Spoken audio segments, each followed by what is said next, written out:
দূর থেকে নারী ও পুরুষ বশীকরণ। সম্মানিত ভিউয়ার্স, আশা করি সকলে আল্লাহর মেহেরবানিতে ভালো আছেন। তো ভিউয়ার্স, আজকে আমি আপনাদের সম্মুখে একটা বিদ্যা নিয়ে হাজির হলাম, যে বিদ্যাটা হচ্ছে দূর থেকে একজন নারীকে এবং একজন পুরুষকে কিভাবে বশীকরণ করা যায় তার একটা উপায় নিয়ে। তো আজকে যে বিদ্যাটা আমি আপনাদেরকে দিচ্ছি, এটা একটা খাস কুফরি, একদম ইহুদি কুফরি ল্যাংটা বশীকরণ চালান। এইটার মাধ্যমে আপনার প্রেমিক বলেন, আপনার স্ত্রী বলেন, আপনার স্বামী বলেন, আপনার বউ বলেন, যে যে কাউকে আপনি যাকে খুশি তাকে আপনার প্রতি বাধ্যগত করতে পারবেন, আপনার প্রতি বশীকরণ করতে পারবেন। আপনি যা বলবেন তাই করবে। এমনকি একজন নারীকে বা একজন পুরুষকে যদি বলেন তার সাথে সহবাস করতে, আপনার সাথে সহবাস করতে, হ্যাঁ, আপনি যা বলবেন তার সাথে সহবাস করতে পারবেন, এমনকি যা খুশি তাই করতে পারবেন, এক কথায় বলতে গেলে। তাবিজের কাজগুলো যদি আপনার 1 বছর পরে হয়, এই কাজগুলো আপনার একদিন পরে হবে, আমি গ্যারান্টি দিলাম। তাবিজের কাজগুলো যদি 10 বছর পরে হয়, আপনার এই কাজগুলো আপনার কমপক্ষে আপনার 2 দিন কি 3 দিন পরে হবে। কারণ এগুলা কাজ এতটা পাওয়ারফুল কাজ যে এগুলা বেশি সময় লাগে না। তো যাই হোক, এটাকে কিভাবে করবেন আমি বিস্তারিত বলতেছি, মনোযোগ দিয়ে শুনবেন। প্রথমত আপনাকে বাজার থেকে কাম সিঁদুর সংগ্রহ করতে হবে, বাজার থেকে। আর এই নকশাটা তো অবশ্যই লাগবে। আর যাকে বশীকরণ করবেন তার নাম, সে যদি ছেলে হয়ে থাকে তার বাবার নাম, মেয়ে যদি হয়ে থাকে তার মায়ের নাম, এই জিনিসগুলো তো অবশ্যই লাগবে। এই নকশাটাও লাগবে। এখানে নকশাটা দেখবেন পুঙ্খানুপুঙ্খ ভাবে, একটু ভিডিওর কোয়ালিটি ভালো করে আপনারা দেখবেন, তাহলে আপনারা স্পষ্ট বুঝতে পারবেন। আমি যা যা লিখেছি, যেভাবে অঙ্কন করেছি, ঠিক একই রকম ভাবে আপনারা অঙ্কন করবেন। বাজার থেকে ভুজ পেপার কিনবেন, কাম সিঁদুর কিনবেন, গোচনা কিনবেন। গোচনা আর হচ্ছে কাম সিঁদুর মিশ্রিত করে কালি বানাবেন। কালি বানানোর পরে এখানে দেখেন একটা মাটির আমি পুতুল নিয়েছি।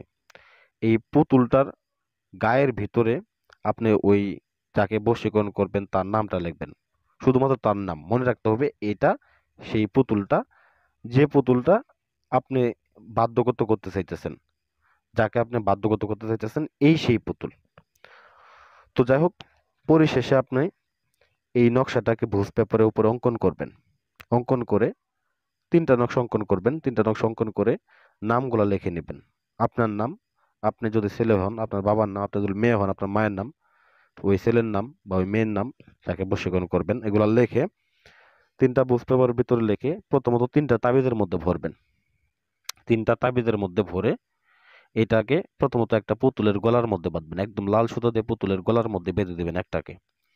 বেঁধে দেওয়ার পরে আর বাকি যে 2টা থাকবে, এই 2টাকে নিয়ে আপনি সরাসরি চলে যাবেন শ্মশান ঘাটিতে। শ্মশান ঘাটিতে গিয়ে আপনি দেখতে পারবেন ছোট বাচ্চাদের মাটি দেওয়া হয়েছে। হিন্দু ছোট বাচ্চা মাটি দেওয়া হয়েছে, ওই কবরে দিবেন, কোনো মুসলমানের কবরে না, হিন্দুদের কবরে দিবেন। তো দেখবেন যে সব কুমারী নারীরা মারা যায় তাদেরকে পোড়ানো হয় না, তাদেরকে মাটি দেওয়া হয়, ওই ওই হিন্দুদের কবরে গিয়ে একটা আপনি পুঁতে দিয়ে আসবেন। দ্বিতীয় যে তাবিজটা থাকবে, এটা আপনার বাসায় যদি কোনো চুলা থাকে সেই চুলার পার আপনি পুঁতে দিবেন। সেই চুলার আগুনের উত্তাপ লাগবে এবং কি আপনার কার্যক্ষমতা বৃদ্ধি পেতে থাকবে। তৃতীয় যে পুতুলটাতে থাকবে, এই পুতুলটাকে আপনি উল্টা করে যে কোনো একটা ঘাসে, নির্জন জায়গায় যেখানে কোনো লোকজন যায় না, যাতে ছিঁড়ে না ফেলে, আপনি যদি কোনো গাছের উপরে বাঁধেন তারপরে সমস্যা নেই। তো এটাকে একটা গাছের উপরে উল্টা করে পায়ের মধ্যে বেঁধে, শক্ত করে লাল সুতা দিয়ে বেঁধে উপরে টানিয়ে দিবেন, যাতে করে এটা ঝুলতে থাকে। তো বেশি সময় লাগবে না, ইনশাল্লাহ 3 দিনের মধ্যে আপনার ফলাফল পেয়ে যাবেন। ওই নারী অথবা ওই পুরুষ যে জায়গায় থাকুক, যে অবস্থায় থাকুক, আপনার প্রতি একেবারে বাধ্যগত হয়ে যান। সেক্ষেত্রে দেখবেন এটার ফলাফল আরো তাড়াতাড়ি পাবেন, আর ভালোভাবে পাবেন। তো যাই হোক ভিউয়ার্স, আশা করি ভিডিওটা ভালো লাগবে। ভালো লাগলে অবশ্যই লাইক করবেন এবং চ্যানেলটাকে সাবস্ক্রাইব করতে ভুলে যাবেন না। আসসালামু আলাইকুম ওয়া রাহমাতুল্লাহি ওয়া বারাকাতুহু।